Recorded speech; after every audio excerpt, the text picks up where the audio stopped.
Hi, I'm Steve Contorno. I'm the political editor for the Tampa Bay Times. I'm here at St. Mark the Evangelist Catholic Church in the new Tampa area. And I just got done hearing Vice President Mike Pence. He held a rally here for about an hour and a half. And let me tell you a little bit about what he said and why this was so important. So this is obviously happening on a pretty historic day for just the third time in history. The Senate is about to begin impeachment trial against a sitting U.S. president. Chief Justice John Roberts will be sworn in today to preside over the hearing. The senators will be sworn in and they will begin this process that has only happened, as I said, 3 other times. And as this is going on in Washington, Vice President Pence sort of took the defense of the president on the road, coming to New Tampa, a very important part of the I-4 corridor, where many elections in Florida are alleged to be won and lost. From here, he's going to go on to a Latinos for Trump rally in Kissimmee, Florida.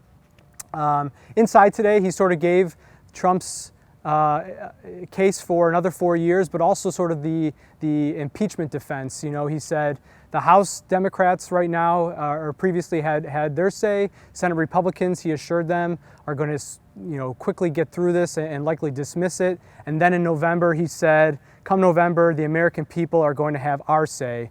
So that's sort of the case that they're making, obviously they don't believe the president did anything wrong. They believe this is a partisan impeachment.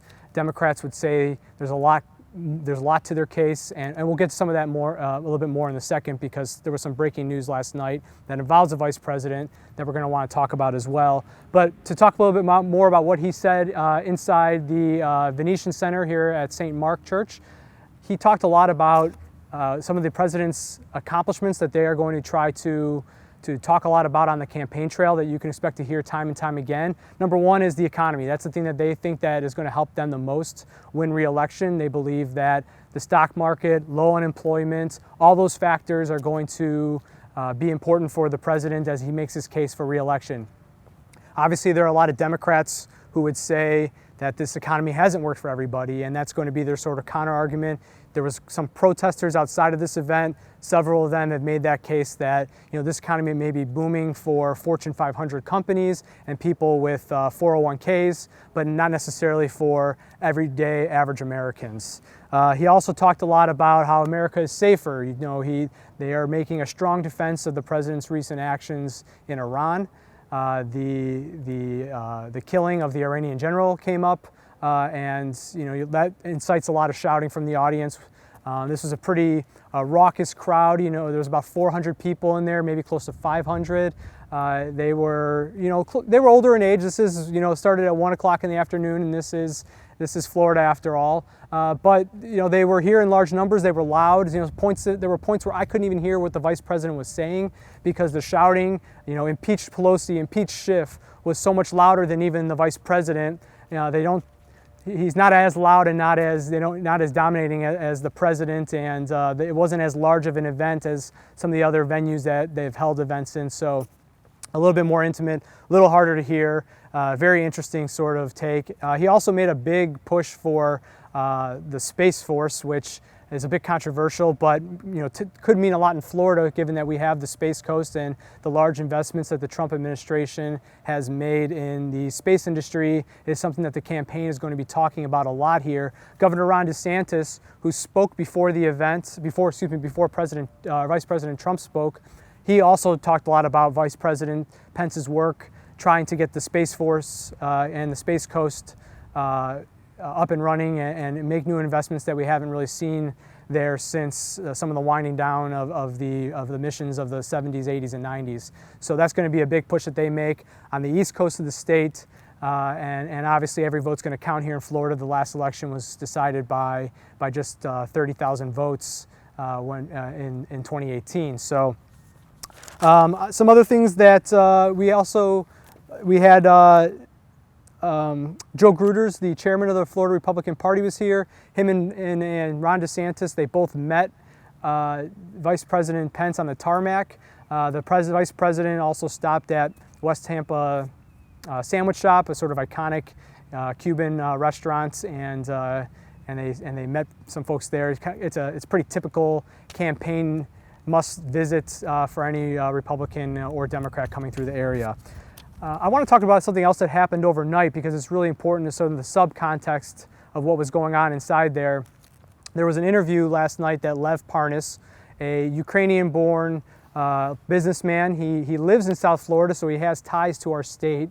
He's also a close associate of Rudy Giuliani, and he was arrested in October, and there was sort of this bombastic interview he gave last night in which he alleged that the president knew that he was very involved in this operation to get Ukraine, the ambassador to Ukraine ousted, and then also to try to get Ukraine to investigate so-called corruption, linking back to Hunter Biden, the vice president's son, which is at the root of this entire impeachment investigation and proceedings. Now, Parnas alleges that not only did the president know that he was working on behalf of Rudy Giuliani and the administration to try to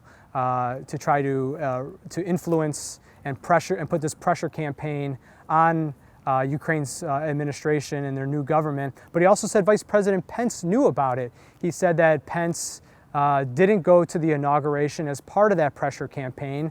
Last night he told CNN's Anderson Cooper that he sort of asked did Pence know about the quid pro quo. He sort of hedged a little bit and then asked more directly. He said everybody that was close to Trump knew.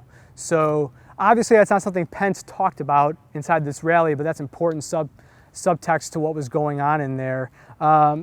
That basically sums up what happened inside of there. It was a pretty typical campaign rally. The interesting dynamic is the juxtaposition between a Trump event and a Vice President Pence event. When President Donald Trump appears in Florida, often he has to find the biggest event space that there is. They often hold their events at large venues like arenas, and they bus in a ton of people. This was mostly there was probably about 500 people in there. There were 350 seats, about 150 on the walls. And there was people as far away from as central Florida and other parts of the state, but obviously it wasn't as big of an event. Trump is known to sort of ramble and riff and throw a lot of red meat out there. He's been on a long thing about toilets and light bulbs lately that has confused a lot of people, but is endearing to his audience for whatever reason. Vice President Pence, much more concise, only about a 30-minute speech. Sticks to the script. He's very teleprompted. He's very natural and eloquent, but it's a much more reined-in event. So that's sort of the juxtaposition, and we're going to see a lot of Pence over the next few months. We're going to see a lot of President Trump. We haven't so far seen much of the Democratic candidates. They've been focused on Iowa and New Hampshire. Their campaigns are sort of getting it more into full swing around here, but there isn't too much of a presence by them. And because this trial in the Senate is about to begin, they're going to even have less time to campaign because the senators who are running for president, which include Amy Klobuchar, Elizabeth Warren, Bernie Sanders, they are all going to be stuck in Washington having to be involved and participate as jurors in the impeachment of President Donald Trump. That's going to take them away from the campaign trail, not only in Iowa, not only in New Hampshire, but definitely in Florida, where absentee ballots are going to start going out in just a few weeks after the Iowa caucuses begin. So there's a lot of interesting sort of developments going on in that space related to the impeachment. Obviously, we just saw Vice President Pence speak here, talked a lot about impeachment, talked a lot about the president's defense of impeachment, but then made the case for why the president deserves 4 more years. You heard a lot of 4 more years chants in there, and it was pretty loud, pretty energized, and it clearly shows the strength of the Trump campaign in Florida right now, able to organize events like this, able to bring in big names. Democrats right now are working much harder on their ground game versus these types of events. You're seeing a lot of voter registration, a lot of digital advertising. That's sort of what their focus is at right now. They do though. One of the interesting things is when Vice President Pence is about to head to Central Florida.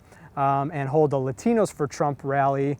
The Democrats in the state are going to have a billboard greeting Vice President. It's going to have President Trump tossing paper towels, that sort of famous or infamous scene after the hurricane hit Puerto Rico.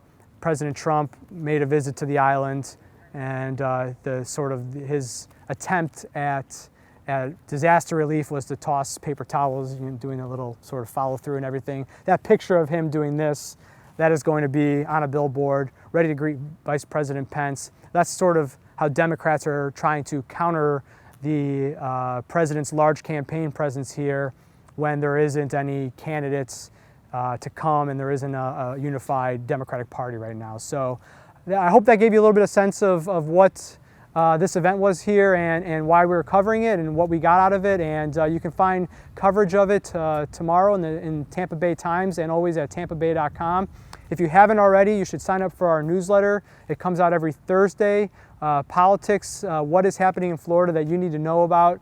It's obviously a lot of campaign stuff, a lot of our investigations into power and what's going on in Tallahassee. So sign up for that at tampabay.com/newsletters. I'm Steve Contorno, a political editor for the Tampa Bay Times. Thanks for joining us with this Facebook Live.